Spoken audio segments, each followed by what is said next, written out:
Alors, le message d'aujourd'hui, c'est un message un peu spécial dans le sens que, contrairement aux autres études que je fais d'habitude qui sont assez thématiques, c'est une étude qui est plus centrée sur Jésus et c'est plus différents rappels, mais des rappels vraiment profonds que je voulais qu'on revienne par rapport à notre attitude, c'est par rapport à donc, au message de Jésus-Christ, son attitude et l'exemple que nous prenons de lui. J'aimerais qu'on lise dans l'évangile de Jean, chapitre 1.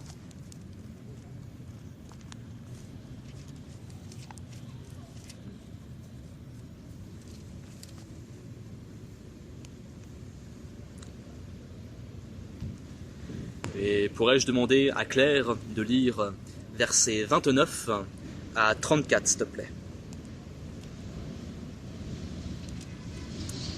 Le lendemain, Jean vit Jésus qui venait à lui et il dit : Voici l'agneau de Dieu qui ôte le péché du monde.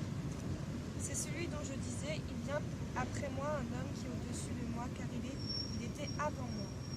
Et pour moi, je ne le connaissais pas, mais je suis venu baptiser d'eau afin qu'il soit manifesté à Israël.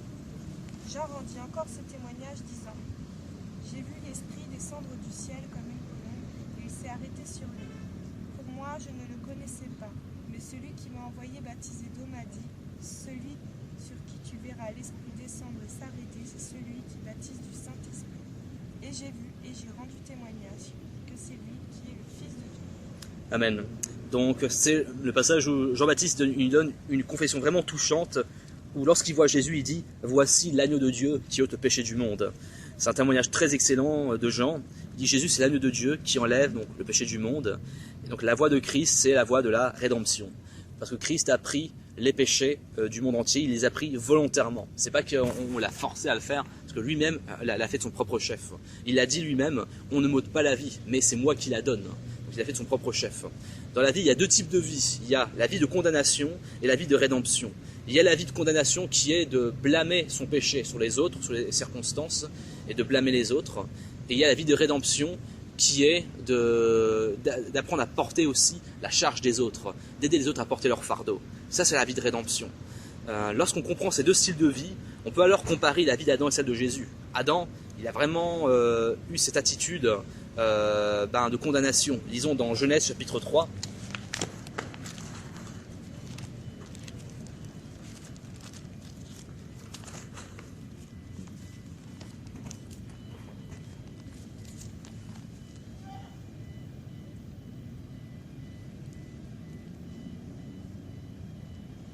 Et pourrais-je demander à Lucien de lire versets 9 jusqu'à 13, s'il te plaît. Cependant, l'Éternel Dieu appela l'homme et lui dit : Où es-tu ? Il répondit : J'ai entendu ta voix dans le jardin et j'ai eu peur parce que j'étais nu. Alors je me suis caché.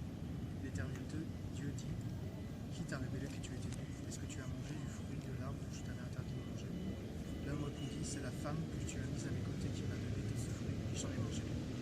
L'Éternel Dieu dit à la femme : Pourquoi tu fais cela ? La femme répondit : Le serpent m'a trompé et j'en ai mangé. Amen. Donc, juste après avoir péché, eh bien, au lieu de confesser leur péché, Adam et Ève, ce qu'ils font, c'est qu'ils blâment leur péché sur quelque chose d'autre. Et Adam, il blâme son péché sur la femme et sur Dieu parce qu'il dit « c'est à cause de la femme que tu m'as donnée ». Donc, en gros, fallait pas que tu me donnes de femme et c'est elle qui m'a fait pécher. Et la femme a dit « ah, c'est à cause du serpent ». Est-ce que Dieu voulait entendre ces paroles? Non. Dieu voulait qu'il soit sincère, qu'il se repente. Il aurait dû dire « je suis désolé Seigneur, je n'aurais pas dû, je te demande pardon ». S'il avait fait ça, ça aurait été bien, mais ça n'a pas été le cas. Alors Dieu demande à Ève pourquoi, elle dit c'est à cause du serpent, Adam dit c'est à cause d'Ève, etc. On a en nous cette image d'imputation du péché. Lorsque quelque chose ne va pas bien, on dit ah c'est sa faute, ou on dit ah c'est à cause de ça. Quand les gens ils pêchent, ils vont vous dire c'est parce que j'ai une mauvaise vie et donc voilà pourquoi je fais ça, je m'ennuie donc je fais ça. Je ne dis pas que tout est faux, c'est vrai que quelqu'un qui a vécu dans un environnement violent, ça peut l'influencer d'une certaine manière au péché. Je ne dis pas que c'est inexistant. Mais au bout d'un moment, il faut arrêter de se donner des excuses sans arrêt. Peut-être qu'un tel a commencé peut-être une addiction à l'alcool à cause de telle chose, ça peut être vrai. Mais il y a un moment, lorsqu'on est devant Dieu, on doit arrêter de se donner ça comme excuse. Parce qu'en Jésus-Christ, on a la solution. En Jésus-Christ, on n'a plus cette malédiction du passé. Il y a un moment où on doit dire c'est à cause de ça. Et même quand il n'y a pas forcément une si grande influence, parfois on va on va quand même donner des excuses. Il y a peut-être des excuses qui peuvent être compréhensibles, mais qu'il faut dépasser. Mais parfois aussi, on donne des excuses, mais qui ne sont pas valables. Parfois, on se donne des excuses en essayant de trouver une situation, ah, c'est à cause de ceci, c'est à cause de cela. Mais c'est pas comme ça que les choses marchent. C'est pas comme ça qu'on brise le péché. Le péché, il ne faut pas se donner des excuses pour ça. On se repent du péché et on va de l'avant. On ne se donne pas des excuses. On prie pour ça, on avoue notre péché, mais on ne se donne pas des excuses, sinon ça ne va jamais être résolu. Quel genre de vie a vécu Jésus? Lisons dans Marc chapitre 10. Marc chapitre 10. Et pourrais-je demander à Sabrina de lire verset 45, s'il te plaît? Pas de souci. Donc Marc chapitre 10. Alors c'est avant Luc. Voilà, Marc chapitre 10. Et pourrais-tu lire verset 45? En effet, le Fils de l'homme est venu non pour être servi, mais pour servir et donner sa vie en rançon pour beaucoup. Amen. Donc Jésus, comment est-ce qu'il est venu? Il est venu non pas pour s'enorgueillir, non pas pour être servi lui-même, mais pour servir et donner sa vie comme une rançon de beaucoup. C'est vrai que même de son vivant, il y a des gens qui l'ont servi, mais ce n'était pas la finalité de sa venue. Il est venu pour lui-même se donner pour les autres. Jésus a aussi porté les péchés des autres. C'était la vie de rédemption, et c'est la voie de vie que nous devons suivre. Que nous dit la parole? L'apôtre Jean, plus tard dans son épître, dit que nous devons aussi donner notre vie pour les frères. Donner notre vie pour les frères, ça ne veut pas dire que vous allez vous crucifier volontairement pour votre frère, bien sûr, mais ça veut dire que vous devez investir du temps pour votre frère.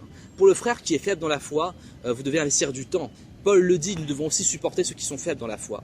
Nous qui sommes mûrs, si nous sommes vraiment mûrs dans ce cas-là, nous devons aussi les supporter.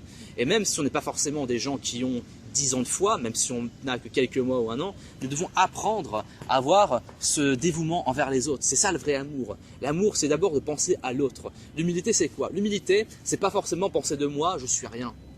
C'est vrai que d'un côté, nous sommes rien, nous sommes que des êtres humains, c'est par grâce que nous vivons. Mais plutôt que de se torturer à dire « Ah, je suis rien, je vaux rien », s'humilier, c'est pas forcément ça. S'humilier, c'est d'abord penser aux intérêts des autres. Penser aux intérêts de Christ et des autres. Penser d'abord aux intérêts de Christ et des autres.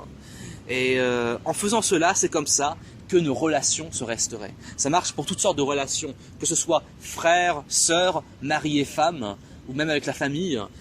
Les relations peuvent être vraiment restaurées lorsque nous apprenons à penser à l'intérêt de l'autre en premier. Lorsqu'on pense à aimer la personne en premier. Donc il y a trois genres de personnes. Il y a la personne qui blâme les autres pour son propre péché. Il y a la personne qui porte uniquement son péché, qui s'isole. Et il y a la personne qui porte aussi les péchés des autres. Ça ne veut pas dire que nous sommes le rédempteur des autres, mais ça veut dire que nous aidons les autres à porter leur fardeau, que nous aidons les autres dans leur péché aussi. Jésus, il a pris responsabilité même pour les autres. Lorsque mon frère pêche, je ne dois pas le condamner. Je ne dois pas dire « Ah, c'est sa merde, je laisse tranquille ». Mais je dois avoir la pensée de « Je dois essayer de le protéger pour qu'il ne pêche pas. Je dois l'encourager, l'exhorter ». Lorsqu'on a cette relation, nous devenons chaleureux. Caïn, il a tué Abel. Et donc Dieu, il vient à Caïn et lui demande « Où est ton frère ?» Caïn répond « Suis-je le gardien de mon frère ?» Et Caïn, il aurait dû se repentir en disant « J'aurais dû protéger mon frère, j'aurais dû l'épargner. » Et lorsque nous vivons pour nos frères et sœurs, comment est-ce que nous vivons avec eux? Nous ne devons pas vivre en disant « Ah, suis-je responsable pour eux ?» Parce que c'est vrai qu'on vit dans une société où tout est individualisé. Et c'est vrai que parfois c'est dur parce que d'un côté, on n'aime pas être repris, et de l'autre côté, lorsque nous-mêmes on doit reprendre, on a peur de reprendre parce qu'on pense que le frère va être blessé. Vous savez, en Asie, les chrétiens asiatiques ils sont très forts à reprendre. Parce qu'en Asie, ils ont une chose qui a ses dérives, qui peut avoir ses dérives, mais qui est bien d'une certaine manière, c'est que là-bas, ils ne cherchent pas les intérêts de l'individu, mais les intérêts de la communauté. Et c'est pour ça qu'ils n'ont pas peur de dire ce qu'ils pensent à une autre personne, même si parfois ça peut paraître dur. Vous savez, les chrétiens asiatiques, quand ils réprimandent, parfois c'est dur, c'est vraiment dur, mais c'est aussi par amour qu'ils le font. Mais parfois, nous chrétiens français, on peut mal prendre ça, parce qu'on n'est pas habitué à ça. C'est pour ça que parfois, nous chrétiens français, quand on reprend, on doit apprendre à tempérer un petit peu nos paroles. On doit trouver un moyen de reprendre, même si parfois c'est un peu dur. ça fait pas plaisir d'être repris, mais c'est nécessaire. C'est l'amour aussi. Si vous avez des enfants, vous devez les reprendre. C'est comme ça qu'ils grandissent en des adultes respectables. Et bon, d'un côté, le problème c'est que nous en France, si jamais on vit en communauté, on a peur que ça dérive. On a peur d'atteindre la vie privée de l'autre. Et c'est vrai que il faut apprendre à avoir un équilibre. C'est vrai qu'il ne faut pas non plus s'immiscer de force de la vie privée de quelqu'un. Mais si on sait quelque chose sur quelqu'un, on doit essayer de le reprendre avec amour. Ouais. Et on a besoin d'avoir ce style de vie, de vivre avec, les uns avec les autres. Je ne dis pas qu'il faut forcément tous vivre sous le même toit, mais il faut apprendre à vivre en ayant un certain lien de proximité afin de se protéger l'un l'autre. Donc c'est la méthode de vie que Jésus a montré, de prendre soin des autres. C'est la méthode du royaume des cieux. C'est l'amour, c'est la rédemption. Donc pas seulement porter moi ma charge, mais aussi porter la charge des autres. Et c'est vrai que il y en a qui ne sont pas encore capables de ça, mais nous devons prier à Dieu, Seigneur, aide-moi à être capable de ça. Et nous devons faire des efforts pour être capables de ça. Le genre d'endroit où on fait ça, c'est déjà un échantillon du paradis, c'est déjà un début du paradis. Alors j'aimerais qu'on lise dans Galates chapitre 6.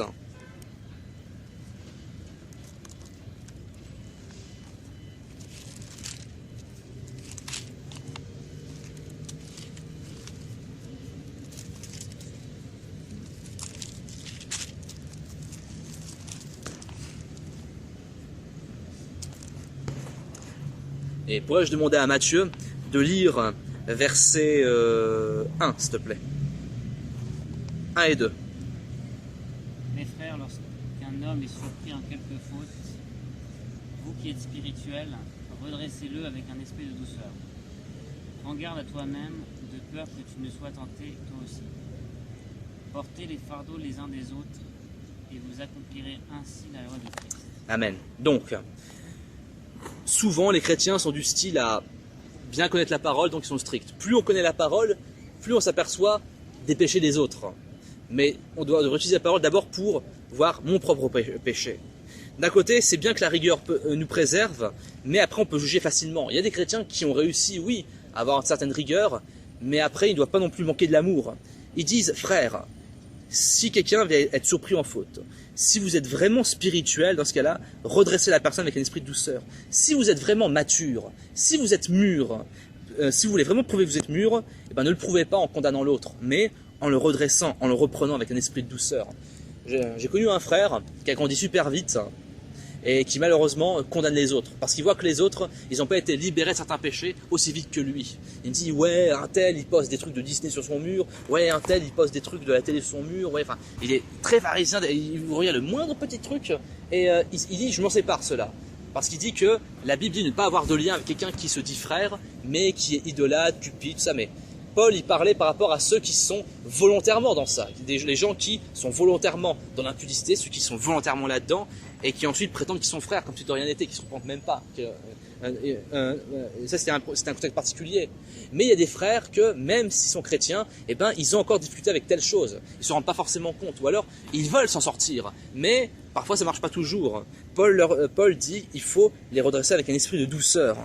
Paul dit, si ton frère a péché, ne le critique pas à tout va. Certes, tu peux faire une critique constructive, tu peux lui dire ce qui ne va pas, mais il ne faut pas juger à l'emporte-pièce. Si un frère a péché, rétablis-le généreusement. Et toi-même, fais attention, parce que toi-même, tu peux être tenté. Parce que toi-même, peut-être que maintenant, tu te tiens bien, mais fais attention parce que toi-même, tu peux aussi être tenté à ton tour. Donc, c'est important de garder un cœur humble et doux. Lisons dans Philippiens, chapitre 2. C'est... Alors, après Galates, il y a Éphésiens, et après Éphésiens, il y a Philippiens.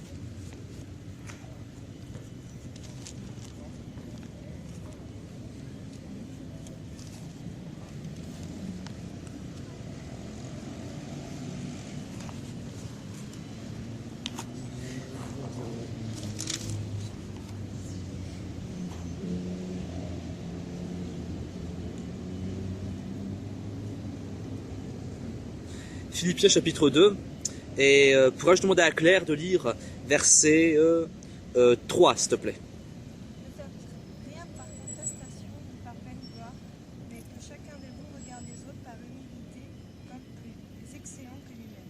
Amen. Donc Paul dit que nous devons avoir un cœur humble et considérer les autres comme étant au-dessus de nous. Leur porter plus d'importance. Et donc la personne de l'évangile, c'est une personne différente des personnes du monde. La personne de l'évangile, nous devons être une personne qui met les autres, les intérêts des autres au-dessus de nous. Il est vrai qu'une personne qui est nouvelle dans la foi, il faut lui donner beaucoup d'amour. Parce que Paul ici s'adresse à des gens qui connaissent déjà Christ. Donc ces gens qui connaissent déjà Christ, il y a un moment, il faut qu'ils deviennent mûrs. Mais il est vrai qu'en même temps, je tiens à faire une petite parenthèse quand même, les personnes qui sont encore jeunes, c'est important aussi de leur donner beaucoup d'amour pour qu'eux-mêmes à leur tour puissent leur donner de l'amour aux autres. Parce que je ne peux pas donner ce que je n'ai pas reçu. C'est important pour moi déjà de bien connaître l'amour de Dieu, de bien réaliser pour qu'ensuite que j'aime les autres. Alors, il y a un malentendu, c'est qu'il y a beaucoup de personnes qui pensent qu'ils doivent prier pour ensuite ressentir une émotion forte afin de servir les autres. Il y a des gens qui disent « Oui, mais j'ai pas toujours une forte émotion pour les autres ». Mais l'amour, c'est pas forcément ressentir cette émotion forte qu'on attend, cette émotion qui nous donne des frissons dans le dos. Il peut y avoir ça, mais pas toujours. On n'a pas toujours des émotions, même un couple n'a pas toujours des émotions débordantes comme au premier jour. Un jour oui, un autre jour non, mais l'amour se manifeste aussi en action. C'est-à-dire que donner l'amour aux autres, c'est pas forcément avoir une émotion larmoyante envers mon prochain, une émotion qui va me filer aux larmes envers mon prochain, mais c'est regarder mon prochain de la même manière que Christ le regarde. C'est-à-dire que mon frère, je dois le regarder de la même manière que Jésus le considère. Et c'est comme ça que c'est aussi une manière d'apprendre l'amour aussi. Dieu ne nous demande pas soyez parfaits dans l'amour, puis ensuite servez votre frère. Non. Mais c'est en servant notre frère qu'on va aussi apprendre à être parfait dans l'amour. Alors Paul disait dans Galates que nous devons porter les fardeaux les uns des autres. Donc comment est-ce que c'est possible? C'est possible par amour. Lorsque on porte le fardeau de quelqu'un d'autre, ça paraît dur, c'est vrai que c'est dur au départ, mais lorsqu'on a l'amour, c'est plus facile. Lorsqu'on connaît vraiment la personne, lorsqu'on apprend à vraiment connaître la personne et qu'on veut la servir avec le cœur du Christ, ça devient plus facile. C'est un exemple que je cite souvent, mais les parents, lorsqu'ils portent les fardeaux de leurs enfants, ils le font avec amour. C'est pour ça que pour eux, je parle des bons parents bien sûr, c'est pour ça que pour eux, c'est normal qu'ils le font. Il est vrai qu'aujourd'hui, c'est dur de faire comprendre l'amour parce qu'on vit dans une génération où de plus en plus de parents se corrompent, de plus en plus de parents sont démissionnaires envers leurs enfants. C'est triste. Mais de vrais parents, de bons parents, ils servent avec amour. Alors Jésus, il est la vérité, il est l'agneau de Dieu qui ôte le péché du monde. Il est l'agneau de Dieu qui porte le péché du monde sur lui. Et donc nous-mêmes devons l'imiter, c'est-à-dire que nous devons aussi porter le fardeau des gens sur nous. Nous devons nous porter responsables, nous devons intercéder pour les autres. Jésus, il avait dit à ses disciples, dans Jean chapitre 20, « Ceux à qui vous pardonnerez les péchés seront pardonnés, ceux à qui vous les retiendrez seront retenus. » Qu'est-ce que ça veut dire? Ça ne veut pas dire qu'il faut aller se confesser à quelqu'un et nos péchés sont pardonnés. Mais ça veut dire que nous avons l'autorité du salut, c'est-à-dire que nous devons intercéder pour les autres. C'est-à-dire que si nous pardonnons pour les autres, si nous intercédons pour eux, Dieu les pardonnera. Mais si nous ne pardonnons pas, leur péché reste. Donc Jésus ne dit pas, vous pouvez les pardonner ou ne pas les pardonner. Non, Jésus exprime ici une réalité. Il faut savoir lire un petit peu entre les lignes. C'est-à-dire que si nous intercédons pour les autres, eh bien, les autres sont pardonnés aussi. Donc nous, chrétiens, nous sommes des intercesseurs. On dit que, Romains chapitre 5, vous pourrez le lire chez vous, montre la différence entre Adam et Jésus. Adam, à travers lui, il y a eu une condamnation qui est rentrée dans le monde. Mais à travers Jésus, le salut est rentré pour tous ceux qui croient. Et donc, Jésus, il est notre représentant. Et nous-mêmes, chrétiens, nous sommes des petits représentants dans notre famille, dans notre entourage. Nous devons donc intercéder pour eux. Et les frères qui viennent vers nous, les sœurs qui viennent vers nous, nous devons aussi intercéder pour eux afin que la bénédiction vienne sur eux aussi. Donc, Jésus a proclamé cette loi dans le Sermon sur la montagne, les béatitudes, disons dans Matthieu chapitre 5. Matthieu 5.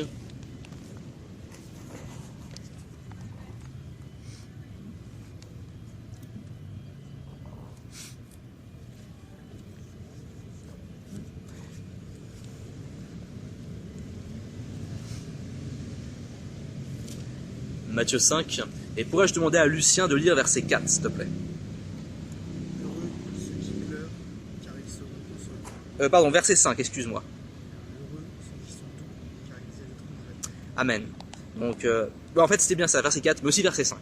Donc, Jésus il dit, heureux les affligés, car ils sont consolés, et heureux les démoniaques, car ils hériteront la terre. Heureux les affligés, Jésus, en regardant l'état de son peuple qui se corrompait, il a pleuré. Il ne s'est pas enfui face à ça, mais il a porté les fardeaux du monde. Et nous aussi, nous devons avoir ce cœur de pleurer à cause de nos péchés, aussi à cause des péchés de ce monde. Quand on regarde l'état, quand on lit les infos ou quand on entend parler de ce qui se passe dans le monde, on ne peut que pleurer, on peut vraiment que lamenter pour ce monde. Mais si on pleure pour ce monde, Dieu nous consolera. Et lorsqu'on pleure avec Dieu, au départ c'est triste. Plus on prie, plus on peut ressentir le cœur de Dieu. Donc il y a des larmes qui viennent. Mais au milieu de cette peine, au bout d'un moment, il y a de la joie qui commence à apparaître. Pourquoi? Parce que plus on se rapproche du cœur de Dieu, plus on se rapproche de la joie. Parce que lorsque vous pleurez avec quelqu'un, il y a cette proximité entre vous. Il y a ce lien inébranlable qui commence à naître. Par exemple, les soldats qui ont été à la guerre ensemble, quand il y a des vétérans de guerre qui se rencontrent après des années, ce sont des gens qui ont partagé des choses difficiles. Ils ont partagé la guerre, ils ont partagé aussi des moments chaleureux. Et donc, quand ils se rencontrent, ils se prennent dans les bras. Pourquoi? Parce qu'ils ont partagé des moments inexprimables l'un avec l'autre. Et lorsqu'on a cette tristesse à deux, au bout d'un moment, paradoxalement, la joie apparaît aussi. Parce que on commence à se connaître mieux l'un l'autre. Et donc on porte les fardeaux les uns des autres. Et c'est comme ça qu'on accomplit la loi de Christ. La loi de Christ, qu'est-ce que c'est? Jésus a rappelé les 2 commandements de la loi les plus importants. C'est d'aimer Dieu tout ton cœur, toute ta pensée, toute ton âme, et d'aimer ton prochain comme toi-même. Et c'est comme ça qu'on accomplit la loi de Christ. Donc lorsque mon frère pêche, je ne dois pas le juger à l'emporte-pièce. Certes, je peux lui dire, il faut que tu te reprennes en main. Il faut que tu apprennes à changer telle méthode de vie. Il faut que tu apprennes à changer tes habitudes. Il faut que tu apprennes à devenir plus sérieux. Mais je dois aussi m'examiner moi-même, de peur d'être tenté moi-même. Donc, nous devons porter le fardeau les uns des autres, tout comme Jésus a porté à la croix pour nous. Et donc, sur le chemin de foi, il y a des difficultés. C'est dur de porter le fardeau les uns des autres. Mais quand on porte un fardeau ensemble, ça devient plus léger. Lorsqu'on met à la lumière un péché que nous avons et qu'on le porte ensemble, et qu'on a un frère ou une sœur avec qui on est honnête, lorsqu'on se dévoile les uns vers les autres, c'est comme ça aussi qu'on porte le péché de manière plus légère aussi. Et lorsque la lumière de Christ apparaît, eh bien l'étouffement de la vie quotidienne disparaît. En faisant cela, un monde d'amour apparaît. Ce monde de service, cette dimension de service. L'évangile, qu'est-ce que c'est? L'évangile, c'est le plus grand qui sert le plus petit. Le fort sert le faible. Ceux qui ont servent ceux qui n'ont pas. C'est la belle image du royaume des cieux. Servir ceux qui sont durs à être servis. Aimer ceux qui sont durs à être aimés. Il y a des gens, parfois c'est dur de les aimer.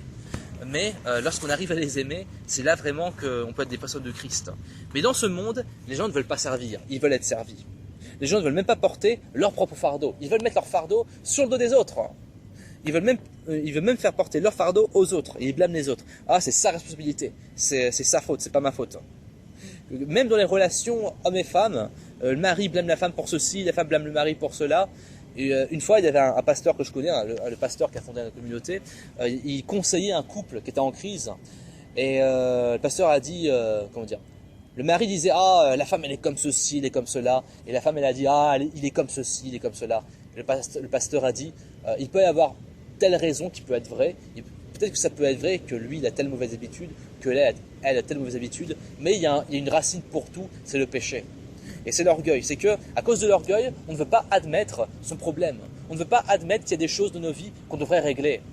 Lorsque on se fait pointer notre péché, ou lorsque on se fait pointer quelque chose de notre vie qu'on devrait changer, eh bien on ne l'admet pas.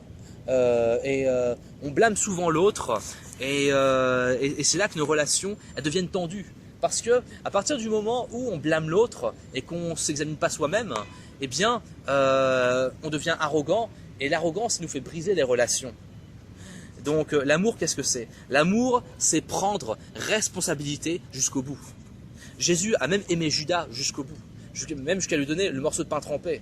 À l'époque, donner le morceau trempé dans la sauce, c'était un geste pour l'invité d'honneur. On voit que Jésus, il a donné l'amour jusqu'au bout. Il a essayé de le détourner jusqu'au bout, mais rien n'y a fait. Mais on voit que Jésus, il n'a pas dit, regardez, il y a un traître. Même Jésus a essayé d'aimer le traître jusqu'au bout. Et donc, ce Jésus, avec un si grand amour, il a apporté les péchés du monde. Alors les gens peuvent dire, pourquoi a-t-il vécu comme ça? Jésus a dit tout simplement, le Fils de l'homme n'est pas venu pour être servi, mais pour servir. Il s'est abaissé jusqu'au bout. Et cette humilité, ce n'est pas un concept, ce n'est pas juste une idée. Et donc c'est vrai que c'est pas facile. C'est comme le passage dans l'Apocalypse, où il y a un ange qui donne un rouleau à Jean, et il lui dit, ce rouleau, il sera doux comme du miel dans ta bouche, mais il sera amer dans tes entrailles. Et c'est pareil, le rouleau, s'il représente la parole de Dieu, les écriteaux de Dieu. Dans ce cas-là, c'est vrai que l'amour de Dieu, quand on entend parler, c'est doux à entendre. Mais quand on le pratique, par contre, ça devient amer dans notre vie. Parce que on est face à notre propre entêtement. On est face à notre propre arrogance, notre propre orgueil. Et c'est pour ça que renoncer à soi-même, comme Jésus l'a fait, c'est pas facile. Parce que on met mort à soi-même et donc on est face à son propre orgueil, son propre entêtement. Et donc il y a quelque chose de nos entrailles qui travaille. Mais si on prend ce pas, si on prend cet effort de le faire, et bien après, c'est là qu'on goûtera à la résurrection.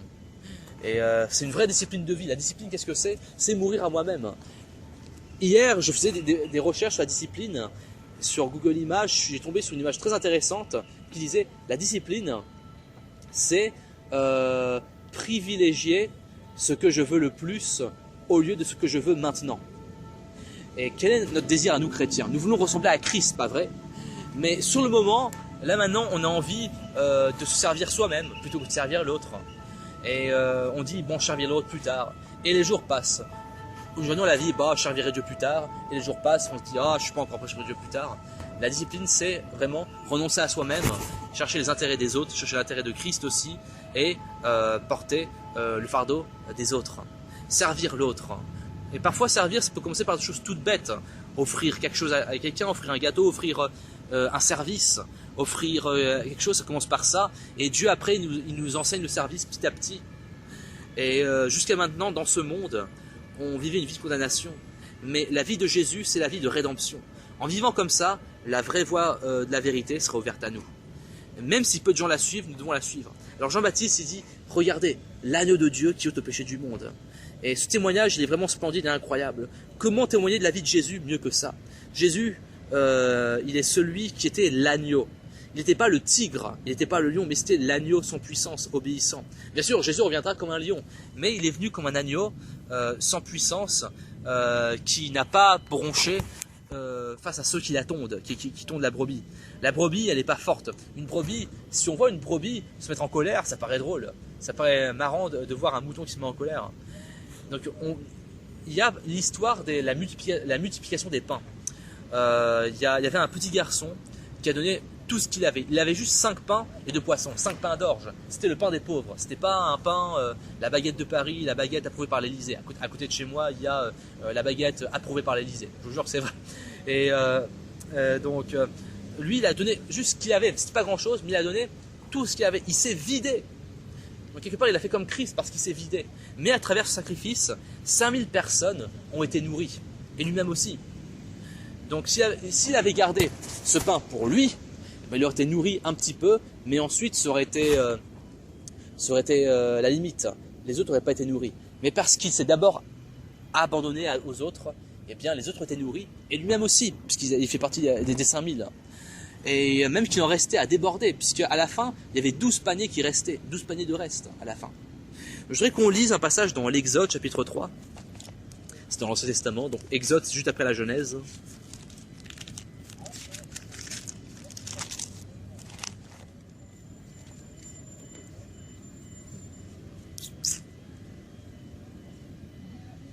Exode chapitre 3. Et pourrais-je demander à Sabrina de lire le verset 2, s'il te plaît? L'ange de l'Éternel fut apparu dans une flamme de feu au milieu d'un buisson. Moïse regarda et vit que le buisson était tout en feu sans être consumé. Amen. Donc ici, Dieu apparaît à Moïse au milieu d'un buisson, avec du feu, mais qui ne consomme pas le buisson. Il y avait un buisson avec ce feu. Et c'est vraiment l'image de Christ. Parce que Christ, d'un côté, il a cette passion, et il a cet amour brûlant, mais d'un autre côté, il est humble comme ce buisson. Ici, Dieu n'est pas apparu à travers un séquoia ou un arbre majestueux, mais il apparaît à travers ce buisson. Pourquoi du feu?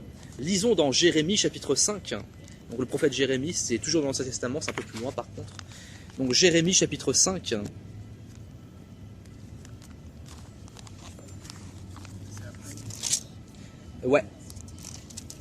En effet.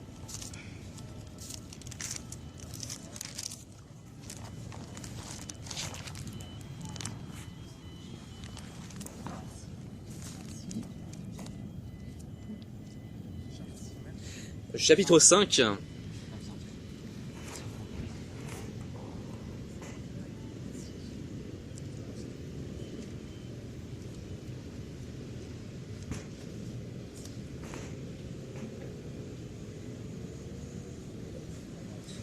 Jérémie chapitre 5. Et pourrais-je demander à Matthieu de lire verset 14, s'il te plaît?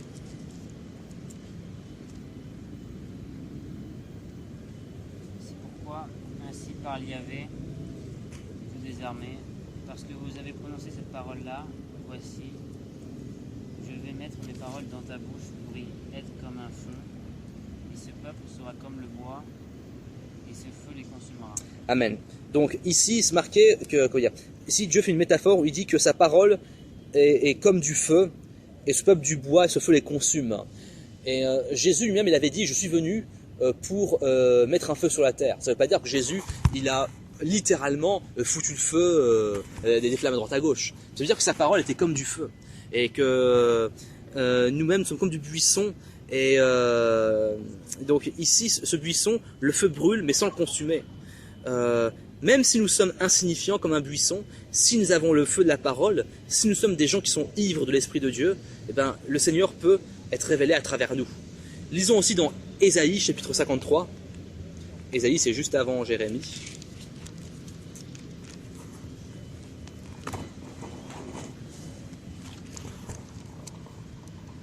Ésaïe, chapitre 53. Pourrais-je demander à Claire de lire versets 2 et 3, s'il te plaît?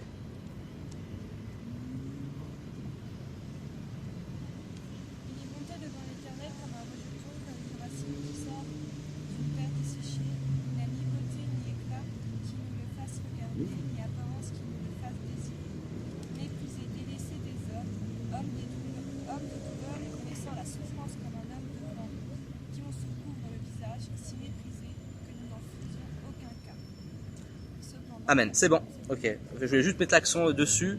On voit donc l'image de Christ prophétisée dans Ésaïe, c'est un homme qui n'avait donc ni beauté ni éclat pour attirer nos regards.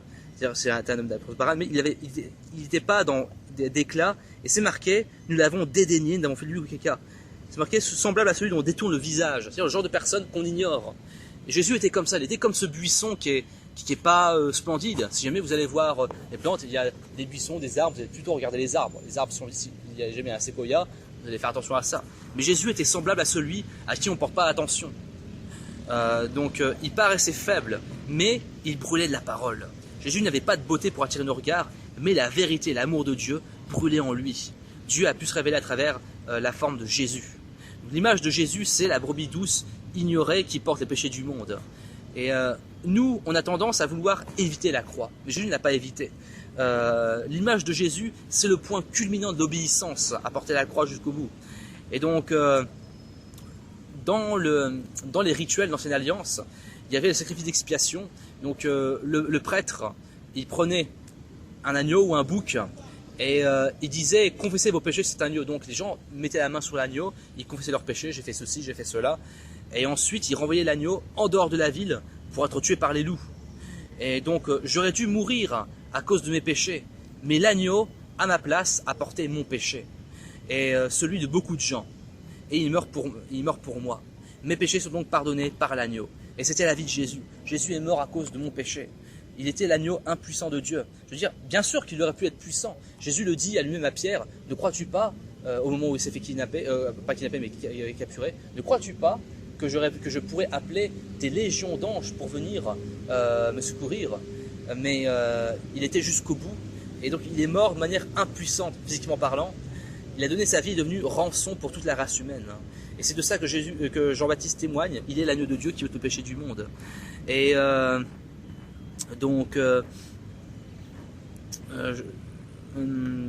voyons voir. Donc Jésus, quand il a commencé son ministère, ses 4 premiers disciples, c'était André, Pierre, Jacques et Jean. Je voudrais qu'on lise dans Matthieu chapitre 4.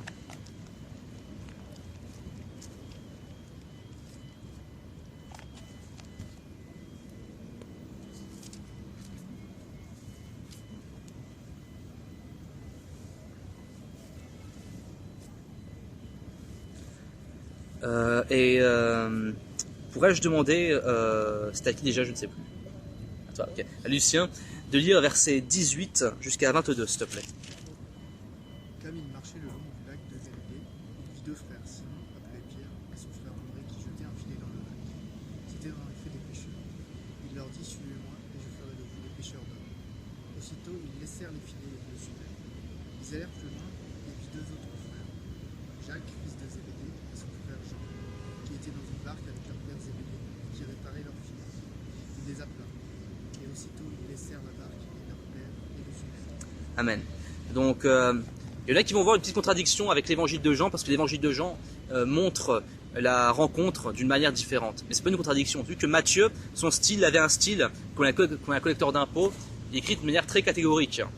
Ici, Matthieu il se contente de juste montrer que Jésus a rencontré eux, il leur dit ça, ils le suivent. Mais Jean, il va plus dans le détail, parce que Jean, il a un autre message à nous faire passer. Alors, je voudrais qu'on lise aussi dans l'évangile de Jean.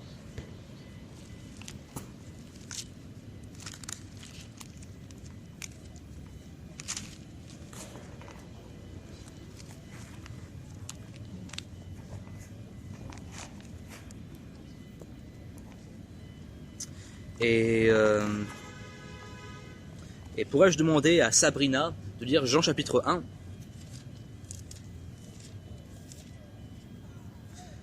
Alors, verset 35 jusqu'au verset 42, s'il te plaît. Le lendemain, Jean était encore là avec deux de ses disciples. Il vit Jésus passer et dit « Voici l'agneau de Dieu ». Les deux disciples l'entendirent prononcer ces paroles et suivirent Jésus. Jésus se retourna et voyant qu'ils le suivaient, il leur dit « Que cherchez-vous » Ils lui répondirent « Rabbi », ce qui signifie « maître, où habites-tu » ? « Venez, leur dit-il, et voyez. » Ils y allèrent donc, virent où il habitait et restèrent avec lui ce jour-là. C'était environ 4 heures de l'après-midi. André, le frère de Simon-Pierre, était l'un des deux qui avait entendu les paroles de Jean et qui avait suivi Jésus. Il rencontra d'abord son frère Simon. Il lui dit « Nous avons trouvé le Messie, ce qui correspond à Christ. » Il le conduisit vers Jésus. Jésus le regarda et dit « Tu es Simon, fils de Jonas, tu seras appelé Céphas, ce qui signifie Pierre. » Amen. Donc dans ce passage, la rencontre est un peu plus détaillée. Donc c'est marqué que Jean, c'est-à-dire Jean-Baptiste, était encore avec deux de ses disciples, et il regardait Jésus qui passait, il dit « Voici l'agneau de Dieu ».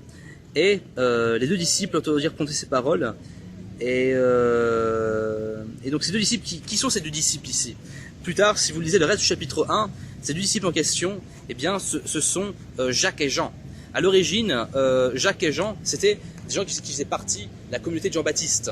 Donc il y avait d'abord les Juifs, puis il y avait Jean-Baptiste qui est venu comme l'Élie, celui qui devait faire la transition entre judaïsme et Christ. Il est venu faire la transition, et donc ensuite là, Jacques et Jean, ils rejoignent Christ, et donc ensuite il y a André et Pierre qui rejoignent. Donc Jésus commence par ses 4 premiers disciples, et ils ont des points communs, c'est que c'est 2 pères de frères. Jacques et Jean, ils étaient frères, et André et Pierre, ils étaient frères aussi. Et donc c'est comme si l'un avait évangélisé son frère respectif. Il dit voici le Messie, voici celui dont il est parlé dans les prophéties. Et donc ces 4 sont vraiment comme des fondations du christianisme. Et donc Jean et André sont importantes parce que ils ont permis que, il y a Pierre sur lequel on met beaucoup d'accent. Pierre, il apparaît beaucoup au devant dans les évangiles et dans le livre des Actes. Mais c'est André qui a parlé de Jésus à Pierre. Donc André est très important aussi. Sans André, pas de Pierre.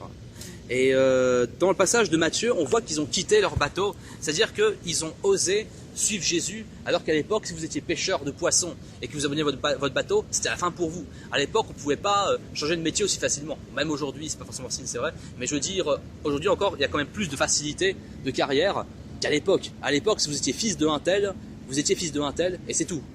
Et donc, des pêcheurs de poissons qui quittent leur filet, leur barque et leur père, mais c'est un truc de fou. C'était la mort, mais par la foi, ils ont suivi Jésus. Ils ont hérité de cette foi absolue, cette foi de mourir à soi-même pour suivre le Seigneur. Mourir à soi-même, c'est pas facile.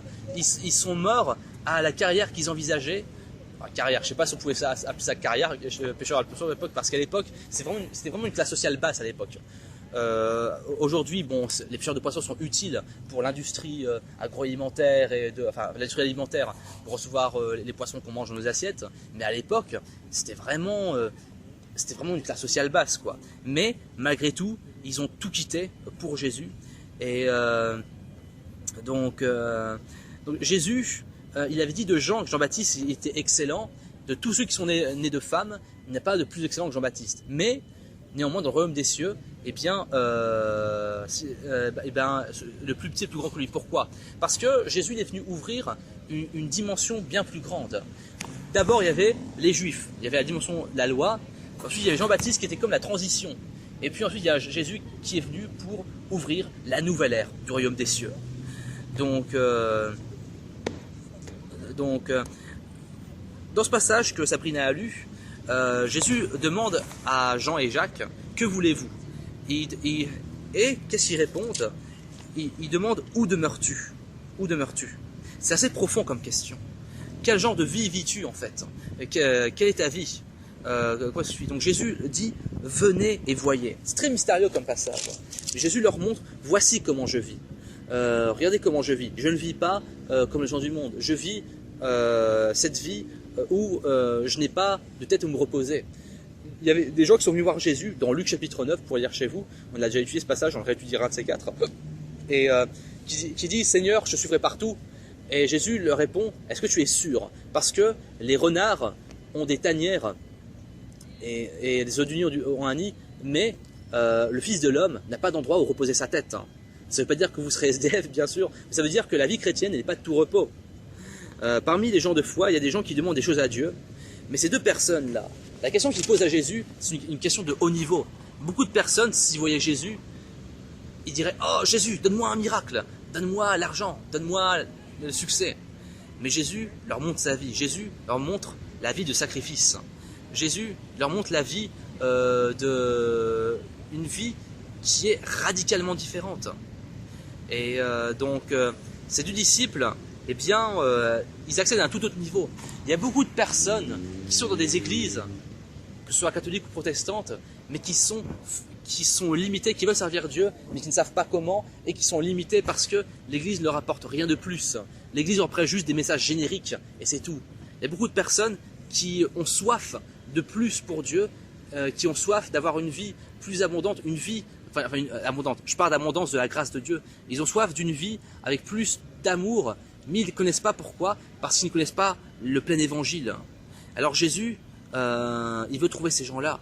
Donc Jean et André, et aussi Pierre et Jacques, eh bien, ils suivent ce Messie. Pierre, c'est vrai que en prêchant, il y a 3000 personnes qui sont converties, mais qui a amené ce Pierre à Jésus? C'est André. Sans André, pas de Pierre. Et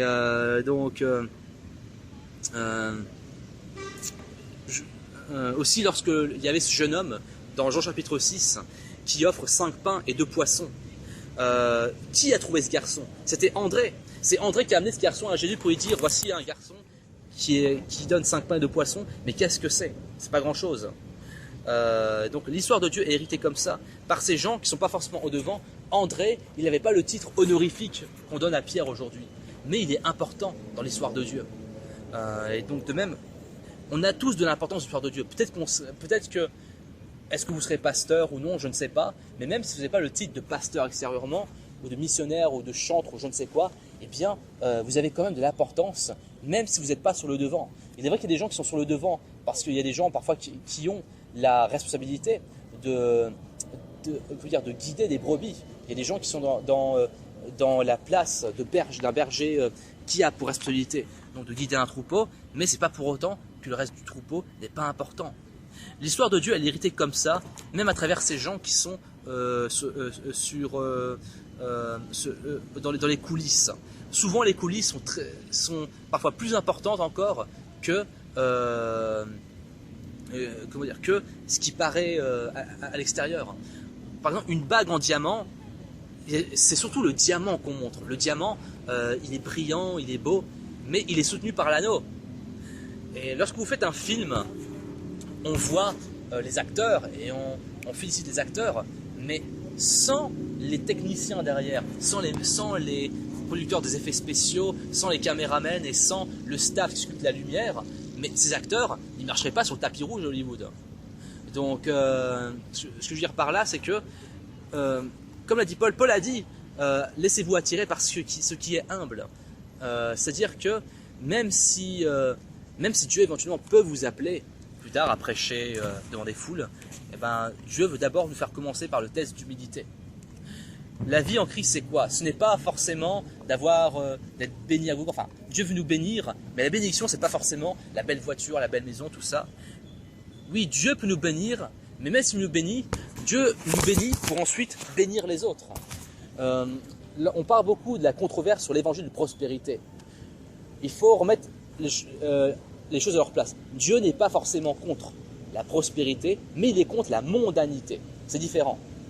Dieu peut nous rendre prospères, mais si vous rend prospère, c'est ensuite pour bénir les autres. Dieu attend de vous que vous soyez encore plus responsable au fur et à mesure qu'il vous rend prospère.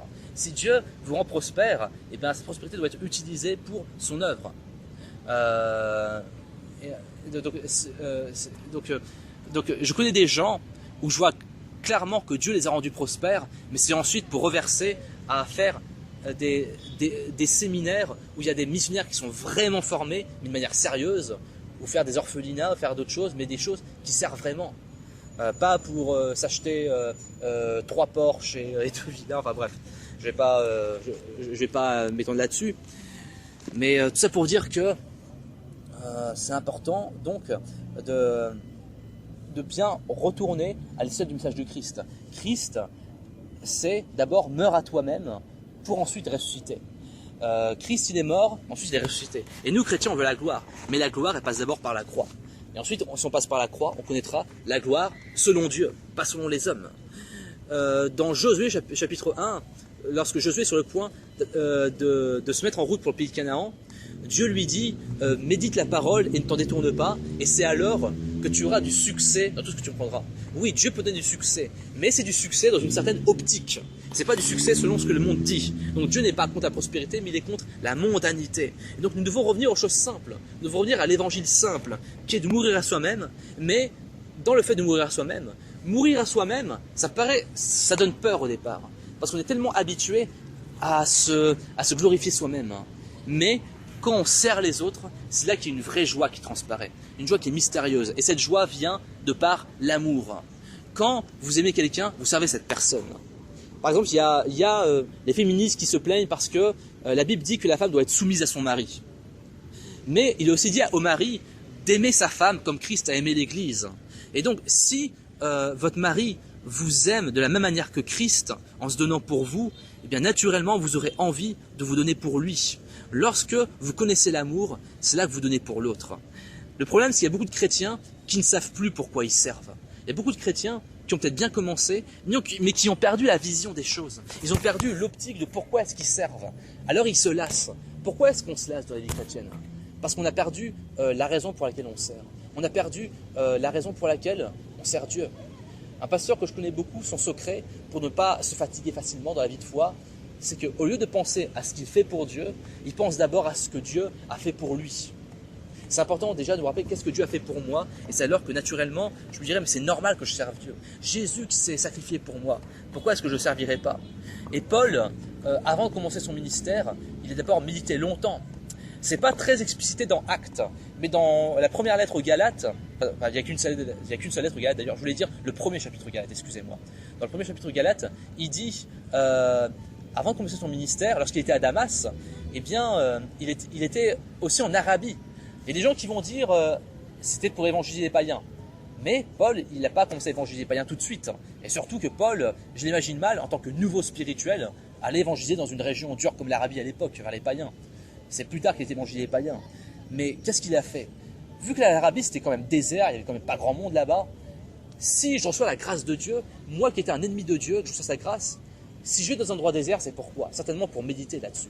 Certainement, Paul, pendant ces 3 ans, il a dû méditer profondément cette grâce. Et c'est ça ensuite qui était son moteur pour fonctionner à plein régime, pour servir Dieu. Qui fait qu'ensuite il ne s'est pas lassé. Parce que Paul, même alors qu'il était lapidé, il y a des frères qui prient pour lui et il est ranimé. Moi et nous tous, certainement, si on se fait lapider et qu'ensuite on se fait ranimer de justesse, on aurait tendance à prendre des vacances parce qu'on s'est fait persécuter comme ça. Mais Paul, à peine il s'est relevé, il retourne prêcher l'évangile. Comme ça. Ça montre qu'en lui, il est ivre de cet amour de Dieu, il est ivre de cette grâce de Dieu qu'il a reçue. Et donc c'est important pour nous de davantage méditer dessus et de vraiment imiter ce style de Christ. Parce que c'est en prière et en étudiant la parole qu'on comprendra, mais pas que. On comprendra davantage en imitant ce style de vie de Christ. Il y a la prière, la parole, mais aussi le fait de vivre, de commencer à apprendre à vivre comme Christ, qui fait qu'on va comprendre comment Christ nous a aimés. Lorsque vous avez du mal à servir telle personne, dites-vous que Christ vous a servi comme ça, et même plus. Donc, la vie de Jésus est devenue une vie très solitaire, parce qu'au moment où il était à Gethsémane, même ses disciples, ils ne captaient pas tout. Ses disciples, ils ne pigeaient pas tout. Et même Pierre, qui était le top disciple, comme on pourrait voir d'un point de vue humain, eh bien, il l'a renié. Et les disciples se sont dispersés. À ce moment-là, il était seul. Et Jésus, il demande, peux-tu être mon vrai disciple ? Abandonner tout ce que tu as? Peux-tu vraiment aller avec moi sur ce chemin et boire la coupe amère? Si notre arrogance ne s'effondre pas, si notre fainéantise n'est pas détruite, si nos fossés ne sont pas enlevés, nous ne pouvons suivre le Seigneur. Si le péché ne vient pas à la lumière, nous ne pouvons pas le suivre. Nous devons donc aimer davantage la croix et mourir à nous-mêmes davantage. Et alors, c'est là que nous vivrons une vraie joie. Les gens cherchent le bonheur. Mais comment chercher le bonheur? Les gens, ils ont peur de perdre leur bonheur en suivant Jésus. Mais la vérité, c'est que lorsqu'on suit la croix, paradoxalement, on obtient la vraie joie. On doit redéfinir notre conception du bonheur. Il y a une différence entre le plaisir et la joie. Le plaisir, qu'est-ce que c'est? C'est, je regarde la télé et ça me divertit, mais c'est juste pour moi. Mais la joie, qu'est-ce que c'est? La joie, c'est je donne à l'autre, et quand je vois que l'autre, il est heureux grâce à moi, eh bien ça me rend en joie aussi. C'est ça la joie. Bien sûr, je ne condamne pas tous les plaisirs. C'est vrai que ça peut faire plaisir de manger un bon gâteau, ça peut faire plaisir de faire du VTT ou autre. Je ne dis pas que c'est mauvais en soi, mais le problème c'est que l'homme actuel, il vit que pour le plaisir. Nous devons apprendre à chercher la croix, mais à travers la croix, nous trouverons la vraie joie. Donc je vous invite à vraiment méditer profondément là-dessus et à digérer ces paroles, à vraiment, jour après jour, voir qu'est-ce que je peux faire pour prendre la croix davantage. Qu'est-ce que je peux faire pour servir l'autre davantage? Si j'ai une opportunité de servir, alors qu'est-ce que je vais faire? Ça peut commencer de manière petite. Ça peut être, tiens papa, je me dévoue pour t'aider à laver la voiture. Ça peut commencer comme ça. Tiens maman, je veux me dévouer pour t'aider à faire le ménage. Tiens mon frère, j'ai envie de te payer un coup à manger. Tiens ma sœur, j'ai envie de t'aider dans ceci ou cela. Ça peut être des choses toutes bêtes. Et petit à petit, Dieu nous confie des plus grandes choses. Donc je nous invite à avoir je nous invite à développer davantage ce cœur de Christ. Je vais prier, on va finir. Seigneur Dieu, je te remercie parce que tu nous as aimés, tu nous as permis, Seigneur, de connaître ton cœur. Je prie pour que nous puissions apprendre à connaître davantage et à te ressembler davantage. Que nous puissions être des personnes qui puissions ressembler davantage à Christ et que nous puissions être modelés selon ce modèle. Parfois c'est amer parce que nous faisons mourir notre chair, nous faisons mourir notre orgueil, mais à travers cela, si on prend l'épreuve de faire mourir notre chair, de porter la croix, alors nous ressusciterons. Souvent, lorsqu'on commence à souffrir un peu, on fuit la croix, mais après, on ne se développe pas, on s'étonne qu'on ne se développe pas. Seigneur, même si au début c'est amer, je prie pour que nous puissions vraiment apprendre à mourir à nous-mêmes. Et c'est ainsi que spirituellement, on se développera et alors on connaîtra le vrai chemin de foi. Je te remercie, nous avons prié dans le nom de Jésus-Christ. Amen.